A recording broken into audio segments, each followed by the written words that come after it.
Hi everyone.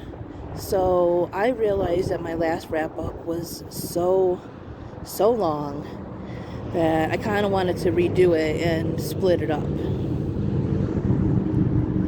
So this is going to be books 62 through 65, I believe. So the first book I'm going to talk about is is a Goosebumps book, and it is called Ghost Beach. So, I had read this a long time ago. I definitely remember the cover. The episode isn't one of my favorites. It's some not the best acting, I guess. But anyways, it's not the worst thing. I wouldn't say this is my favorite of the Goosebumps books or the Ghost books or whatever, but it was a decent read. I think I gave it like a 3 or 4 star. Um, so it is about these two kids who go to visit their cousins, and they're like elderly cousins, right? Which is, I guess, kind of interesting because usually when you have stories like this and you have somebody older, it's usually aunt, uncle, grandparents, if they're not the parents, right?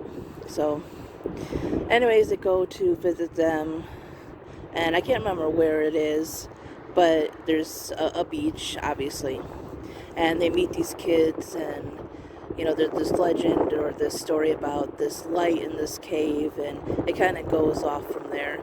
It had an interesting ending, I'll say that, and it's a decent read.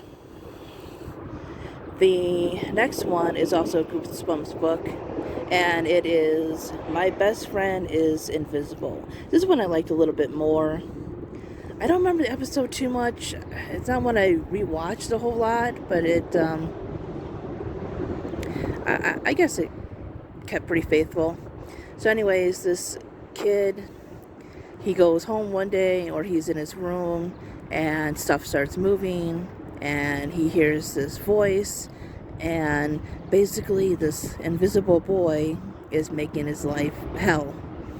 He's, doing things, and people don't believe him, and they think he's just making it up, and attention seeking and this stuff. And it's one of those stories, where something's happening, no one believes you, and then finally it's revealed what everything is. And this one had another good twist to it.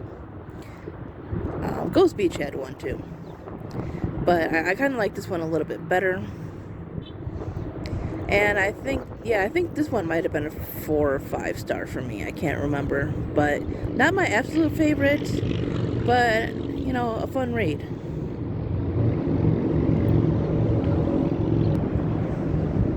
Next, I'm going to be talking about Catching Fire. Catching Fire was a buddy read I did with Todd the Librarian. Great channel, definitely check him out. So this is his first time reading the series, but me, I've read it several times. I've read each from the trilogy, probably at least 5. I read The Ballad of Songbirds and Snakes, Despite My Feelings, twice. So, yeah, that's my Hunger Games status right there. Catching Fire was not my absolute favorite out of the series. Well, Catching Fire and Mockingjay is kind of tied for me.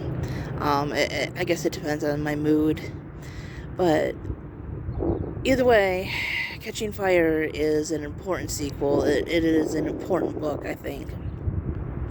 I think it's important to understand the author's history, obviously the symbolism of the books and everything, because beyond classism and stuff, well, yeah, beyond classism, the Hunger Games is definitely about war and who's really affected by it. And Catching Fire is more about the aftermath of that, and is about, healing pretty much PTSD, all that stuff that happens with, I wouldn't even just say war at this point in time, especially what's going on right now. We've had war and mass shootings and other just horrible things, just prejudice every day in general, and how we see and value life, or how some people see and value it. There's definitely a lot of symbolism in all three books. But I definitely think that Catching Fire carries on the, horrors of war and battle and hatred metaphor. Because, so, in this book, it is now after the Hunger Games, and Katniss and Peeta are going on the victory tour, and they have to, visit the districts and see, the people, the families of, the kids that they either had to kill themselves or just outlive in general. And Katniss is going through, a lot, nightmares, just horrible feelings of, not being able to save people, despite the fact that if she did, she wouldn't have been able to come home. And I liked the movie, but I disliked it for all the things that it took out. Because you learn more about the Mockingjay pin in this one, and Madge's connection, and Katniss's mother's connection to that, and Haymitch's and all that. That's all taken out. There's the whole rebellion thing, with two characters that don't appear in the movie at all. So yeah, definitely the book is definitely better. I don't know why. I just love the first book, but Catching Fire is an excellent sequel. And Peeta's paintings and stuff that he does from the arena and stuff, that's all gone from the movie. And I thought that was a really important part of stuff that's happening and stuff that people go through and their healing process and all that other stuff, and that's just taken out.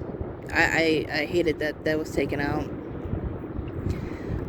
My favorite part in the book and the movie, or one of my favorite parts, is probably the banquet scene.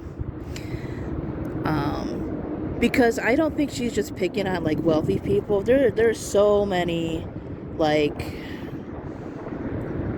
I would say even middle class, average, income kind of people. Because I've seen it myself. We don't like something, we get too much, we waste things. And I think it's maybe just about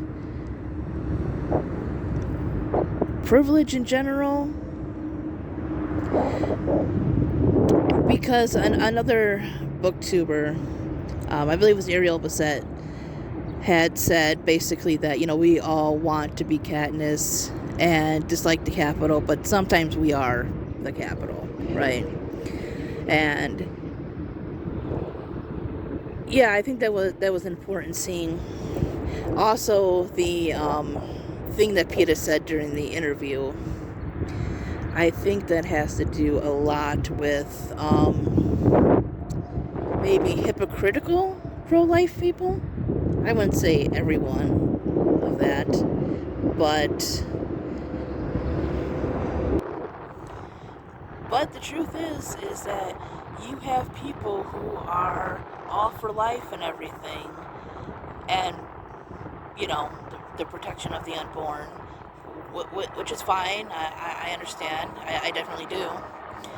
But then some of these same people, and I've talked to them, are perfectly fine with you know, bombing countries and stuff, no matter if there's children, like, in the way of this. There are people who believe that young girls, SA victims, should carry children to term, even though some of them have died doing so, because it's not the baby's fault. Which, again, I understand some part of that, of, the baby aspect and innocence and everything, but these same people who believe that you should, like, do that are the same people who believe that school shootings happen because parents don't allow God in schools. And just that one scene and how they got angry just reminded me so much of that hypocrisy.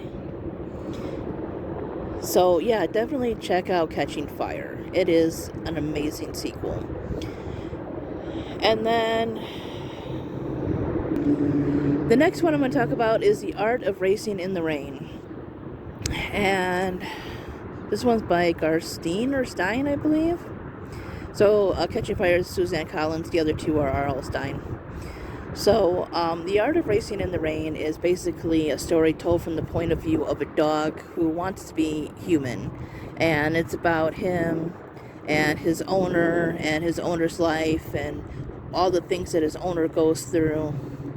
And I thought it was like a great book, just like a beautiful book about, life and the love of life and appreciating things and seeing things from another perspective, because this is a book told from the point of view of an animal. And I thought it just made for an interesting narrator, it being the dog and some of the stuff that went on. It wasn't too long, it wasn't too short. I thought it was like really good. I think it's definitely worth the read. I love, like I said, I love books that go deep into life and different perspectives of it and how people see, things from their perspective and everything. And yeah, it's probably going to be something I'll reread eventually one day again. So that is the wrap up, guys. Try to make it a little shorter this time. Anyways, thanks for watching.